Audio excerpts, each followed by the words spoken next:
On February the 6th of 1685, Charles died in Whitehall.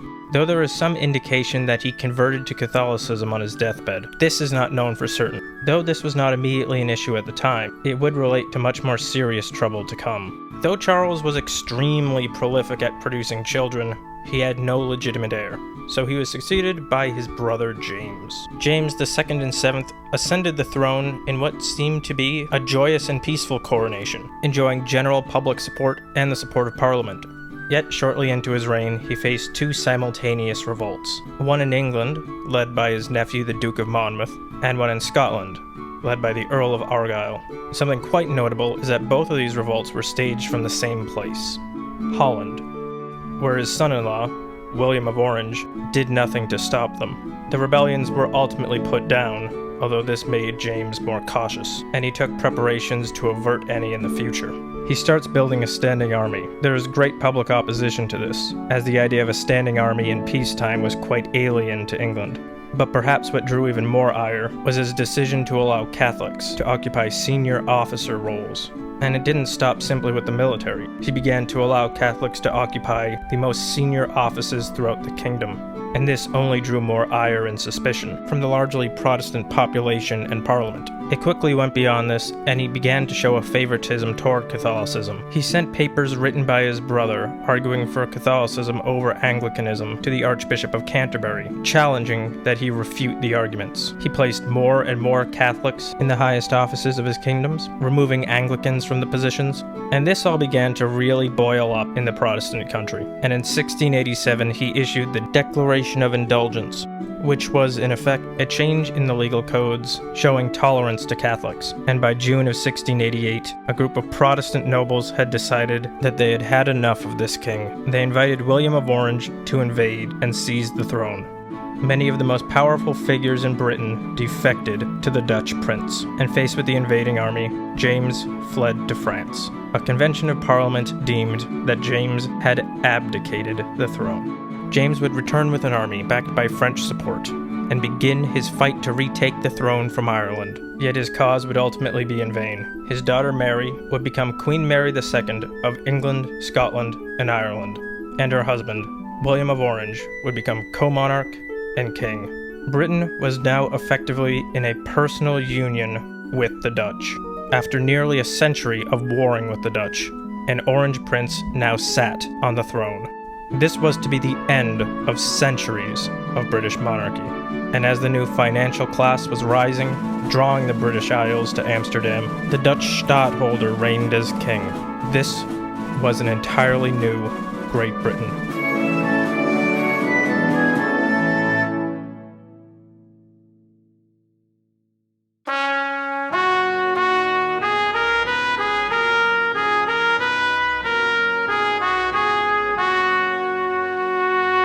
So, Britain has been drawn closer to the Dutch, and now has a Dutch king. This is not only significant by the nature of there being a foreign king, but because early modern Dutch history is rather unusual. The Dutch Republic formed in 1579, when a group of lowland territories in the Holy Roman Empire revolted against Spanish rule. Following a succession crisis, Burgundian territory was inherited by the Habsburgs. This would mean that the family controlled Spain, Portugal, the Holy Roman Empire, Naples, and now the Spanish Netherlands. The Catholic Habsburgs clamped down on Protestantism in the lowlands and attempted to reduce the power of the Protestant Dutch princes. This eventually led to revolt and the 80 Years' War. The Dutch territories of Groningen, Frisia, Overijssel, Gelders, Utrecht, Holland, and Zeeland revolted against Habsburg rule. They were led by the Prince of Orange, William the Silent, the great-grandfather of William of Orange, the British monarch. The Oranges come from a long line of Franconian counts and princes, descending from the House of Nassau, formed in 1100 by Dudo, the Count of Luxembourg. The Nassaus and later Oranges held great power and influence in Burgundy. As finance and commerce would grow, in the early modern era. This would prove to be extremely valuable territory to control. Influenced by merchants and bankers from Italy, the Dutch trade cities would become enormously powerful centers of commerce. In the 17th century, the Dutch would become the most powerful traders in the world, particularly through vehicles like the Verenigde Oostindische Company, and with it grew their banking sector. Dutch banking followed along many of the models of the Italian merchant states, like Venice or Genoa, yet innovated upon them to become something truly at a grand scale. The Dutch developed an enormous banking sector, innovated early stock exchanges, developed merchant banks, and central banks. With this financial system, they would become the heart of capital and enormously powerful. If you can dominate the finances of Europe, you can dominate Europe. And that is precisely what these banking families did. After the Anglo-Dutch Wars revealed England to be a threat, the Dutch attempted to use diplomacy on the one hand and finance on the other in order to eliminate the English threat and bring them into their sphere.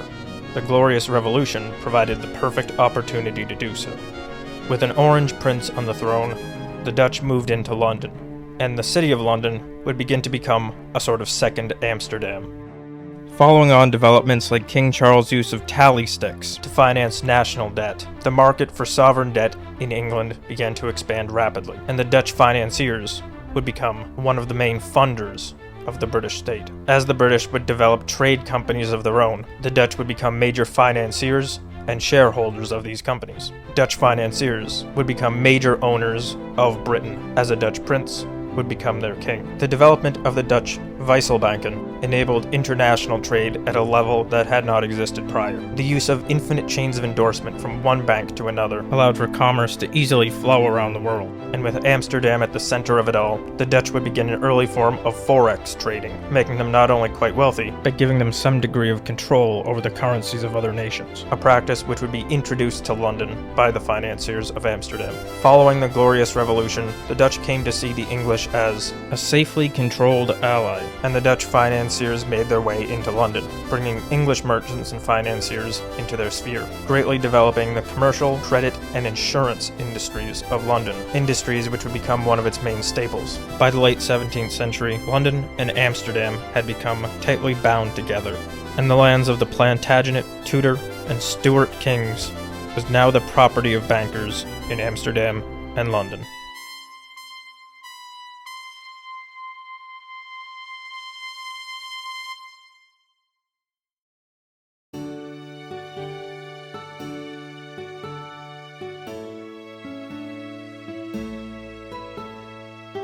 For as substantial as the Dutch financial system was, banking was certainly not a modern invention. Medieval trade through the Mediterranean placed Italy in a perfect location in order to prosper from the commerce. In the remnants of where the Western Roman Empire once stood, extremely wealthy merchant republics began to form. Top among them were Venice and Genoa. An increase in trade during the High Medieval and Renaissance periods allowed Venice to become extraordinarily wealthy. The vast distance of many of these trade routes posed a problem to the Mediterranean merchants, and thus adapting to these challenges, perhaps inspired by crusading knights who traveled through the region, Venetian merchants began to improvise. These early merchant banks allowed merchants to work directly with the banks, bypassing many of the obstacles involved in trade, and trade with much greater ease. The development of early forms of forex made managing multiple currencies much easier, and generated quite a profit for the Venetian bankers. Some of their earliest developments were the creation of a lending market and time deposits. Time deposits allow banks to lend out held funds with more confidence, as there is a set time before which the customer cannot access the funds. The Venetian bankers were able to lend out the gold and other assets that they held, generally maintaining safe security for their clients and generating substantial returns on their loans. It is quite possible that some of these innovations were picked up from the Knights Templar, who would keep the assets of pilgrims traveling to the Holy Land safe. The Templars began to make loans, including to some of the most powerful nobles, monarchs, and clergy of Europe. Though the Templars didn't create a true banking system, some of their financial innovations can be seen as a form of proto-banking. Over the years, as a key trade city and as a banking hub, Venice became extraordinarily wealthy and powerful. Through the High Medieval period, these practices began to spread to other Italian states. Notably, during the Renaissance, Cosimo de' Medici would amass extraordinary wealth and political power through banking, placing his family right at the heart of the Vatican and the papacy itself. But who are the ones who developed these republics to begin with? Well, it is difficult to get information on some of the earlier centuries, but there are claims and indications that some of the earliest noble families of these republics can trace their lineage to the elite of the Roman Empire. By tradition, Venice was founded in the 5th century by inhabitants of neighboring regions who were fleeing Germanic invaders. There, the republic was set up by the 12 apostolic families, noble families who claimed descent from patrician Roman families. There they elected the first Doge. They were ultimately loyal to the Byzantine Empire. However, as Byzantium's control of the region began to dwindle in the 7th century, the city of Venice was built in order to maintain a defensible position from the attacking Lombards. By the 9th century, the Carolingian Empire had amassed substantial control in the region, and an agreement between the Frankish Emperor Charlemagne and the Byzantine Empire's Nikephoros I set Venice nominally independent, although culture, trade, and familial ties largely still bound them to Byzantium. It can be difficult to ascertain precisely the ancestry of these Venetian noble families. Some stories place their ancestors as patrician families of the Western Roman Empire. The Contarini family claimed descendants from the Aurelii, while 2 of the founding noble families claimed descent from the Ursii, a relatively obscure plebeian family whose members appeared to have been merchants, holders of minor offices, and members of the Praetorian Guard. It is known that after the Guard were eliminated, many of their members went on to integrate into broader Byzantine society, sometimes holding civilian offices or administering frontier territories. While we can't know for certain the origins of these Venetian families, they certainly thought of themselves to be tightly bound with Rome. Perhaps they were the descendants of wealthy and influential Romans. Perhaps some are the descendants of Praetorian Guard, wishing to retain an influential position after their dissolution. And perhaps some are simply merchants, wishing to have a backstory that bound them to the land. Though some may never be known, at least for some of them, there does appear to be indication that their families were indeed notable during the Roman Empire. During the Renaissance, innovation spurred the economies of Europe, and banking became much more in demand. The Florentine Medici would become the most powerful family in Europe, placing multiple popes, all of it beginning with Cosimo de' Medici's banking venture. Medici banks appeared across Europe, allowing for someone to travel through the continent and access their bank anywhere. This drew the attention of the Catholic Church, who would use Medici as their bank. Though the bank primarily operated out of Florence, Rome, Venice, and Geneva, Medici banks existed all across Western Europe. The church liked it because bishops could use any branch, giving the entire church immediate access to the funds. The Medici were not alone in recognizing banking's potential. Powerful Italian banking families, particularly from Florence, Rome, and Venice, would amass substantial wealth and influence across Europe, moving most heavily to Spain and the Holy Roman Empire first. During the 15th and 16th centuries, Italian banking families amassed extraordinary wealth and political power in Europe. This financial model would be innovated upon and would come to dominate all of Western Europe, making the banking families some of the most powerful people in the world. Through frequent dealing with the Habsburgs, Italian banking families introduced this model to the Spanish Netherlands, and with an ideal trade port, this would make Amsterdam the perfect location for Europe's banking families to operate out of. What began all those years ago with a handful of merchant families had risen to become one of the most powerful institutions in the world.